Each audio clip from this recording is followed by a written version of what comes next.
ભરૂચના વાલિયા તાલુકાના સોડગામ ગ્રાઉન્ડ ખાતે જિલ્લા કલેક્ટર ગૌરાંગ મકવાણા અને જીપીસીબીના પ્રાદેશિક અધિકારી વીડી રાખોલિયાની અધ્યક્ષતામાં ગુજરાત પ્રદૂષણ નિયંત્રણ બોર્ડ પ્રાદેશિક કચેરી અંકલેશ્વર દ્વારા વાલિયા તાલુકાના 18 ગામોમાં જીએમડીસીના લિગ્નાઇટ પ્રોજેક્ટ માટે પર્યાવરણીય લોક સુનાવણી યોજાઈ હતી।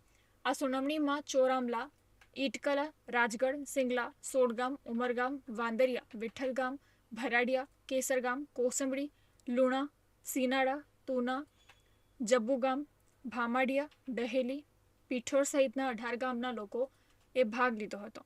આ લોક સુનાવણીમાં ધારાસભ્ય ચેતર વસાવા, પૂર્વ ધારાસભ્ય મહેશ વસાવા, દિલીપ વસાવા અને અનિલ ભગત તેમજ શરલાબેન વસાવા, બળવંતસિંહ ગોહિલ સહિત અસરગ્રસ્ત ગામોના લોકો ઉપસ્થિત રહ્યા હતા। આ અંગે ધારાસભ્ય ચેતર વસાવા સહિતના આગેવાનોએ જીએમડીસીનો લિગ્નાઇટ પ્રોજેક્ટ 18 ગામના લોકો માટે વિનાશકારી હોવાનો આક્ષેપ કર્યો હતો અને સરકાર પાણીના ભાવે જમીન લઈ લેશે તેવો પણ ભય વ્યક્ત કર્યો હતો। આ અંગે ધારાસભ્ય ચેતર વસાવાએ જણાવ્યું હતું કે તમામ ગ્રામસભાએ નામંજૂરનો ઠરાવ કર્યો હતો, તેમ છતાં આ પ્રોજેક્ટની પર્યાવરણીય મંજૂરી માટે લોક સુનાવણી યોજાઈ છે, જેનો તમામે સખત શબ્દોમાં વિરોધ નોંધાવ્યો છે। આજે સંવિધાન અને સંવાદની રીતે વિરોધ કર્યો છે, પરંતુ આવનારા દિવસોમાં જો તેઓની માંગ ન સ્વીકારવામાં આવે તો આરપારની લડાઈની તેઓ દ્વારા ચીમકી ઉચ્ચારવામાં આવી છે।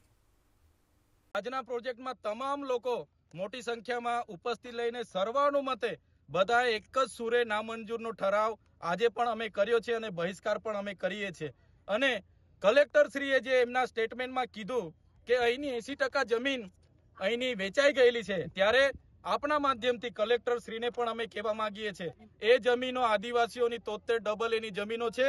તમારા જેવા કેટલાક અધિકારીઓએ આઈએએસ, આઈપીએસ અને નેતાઓના કાળા નાણાં અહીંયા રોકેલા છે, એ પણ આવનારા દિવસોમાં અમે ખાલી કરાવીશું અને મૂળ માલિકોને એમની જમીન પરત આપીશું।